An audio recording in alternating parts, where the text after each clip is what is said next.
वो घर जो कभी खाली नहीं होता। एक पुराना घर जिसका दरवाजा कभी बंद नहीं होता। शहर से थोड़ा दूर जंगल के किनारे एक पुराना सा घर था। लोग उसे कहते थे वो घर। ना उसका कोई प्रॉपर एड्रेस था, ना कोई उसका नाम लेना पसंद करता था। बस इतना पता था, जो वहां गया वो कभी वैसा वापस नहीं आया।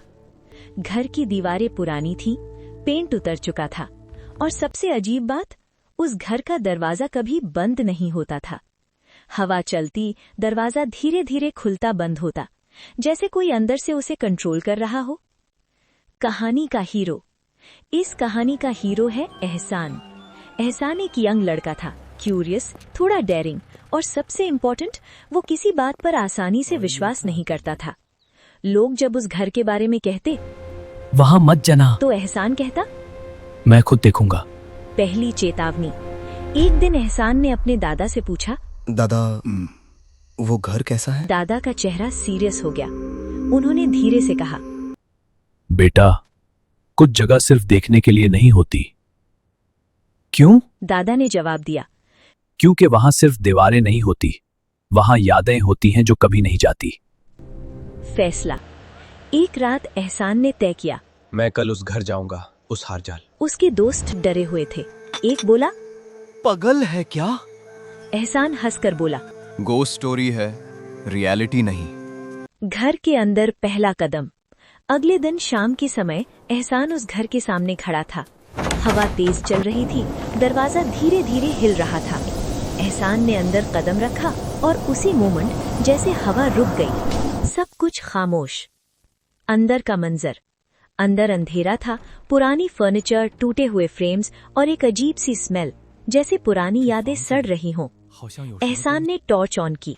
दीवार पर पुरानी तस्वीरें लगी थीं, एक फैमिली की, माँ, बाप और एक छोटा बच्चा। सब मुस्कुरा रहे थे। पहली अजीब आवाज। अचानक थक, किसी चीज के गिरने की आवाज आई। एहसान ने मुड़कर देखा, कोई नहीं था। उसने खुद से कहा, हवा होगी, फावी करी। लेकिन हवा तो रुक चुकी थी। Mirror scene. एहसान एक कमरे में गया। वहां एक पुराना आईना था। उसने अपना रिफ्लेक्शन देखा, लेकिन एक सेकंड के लिए रिफ्लेक्शन ने अलग एक्सप्रेशन दिया। एहसान का दिल तेज धड़कने लगा। ये क्या? डायरी का राज। टेबल पर एक पुरानी डायरी रखी थी। एहसान ने उसे खोला। उसमें लिखा था, ये घर कभी खाली नहीं होता। यहाँ लोग चले जाते हैं, लेकिन उनकी यादें रह जाती हैं। हम भी यहाँ फंस गए हैं। एहसान के हाथ कांपने लगे। रियलिटी या इल्यूजन? अचानक उसे किसी बच्चे की हंसी सुनाई दी। एहसान ने पीछे मुड़कर देखा, कोई नहीं। फिर उसने दोबारा सुना, इस बार और करीब से। सबसे बड़ा ट्विस्ट। एहसान ने दीवार पर लगी तस्वीर दोबारा देखी। उसमें जो बच्चा था वो अब मुस्कुरा नहीं रहा था, उसका चेहरा सीरियस था। एहसान शॉक हो गया। सच का खुलना। एहसान को समझ आया, ये घर हॉन्टेड नहीं है, ये यादों का कैदखाना है। जो लोग यहाँ मरे थे, उनकी इमोशंस, उनकी फीलिंग्स यहीं रह गईं। भागना। एहसान भागने लगा दरवाजे की तरफ, लेकिन दरवाजा बंद था।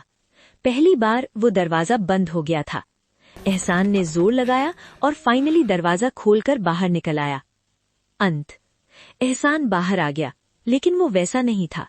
उसकी आंखों में डर था और समझ भी। उसने पीछे मुड़कर घर को देखा और धीरे से कहा, ये घर कभी खाली नहीं होगा। अंतिम संदेश। मॉरल। कुछ जगहें सिर्फ फिजिकल नहीं होती, वे इमोशंस और यादों का घर होती हैं। और हर जगह एक्सप्लोर करना जरूरी नहीं होता। कभी कभी डर भूत से नहीं होता, डर उन यादों से होता है जो कभी छोड़कर नहीं जाती।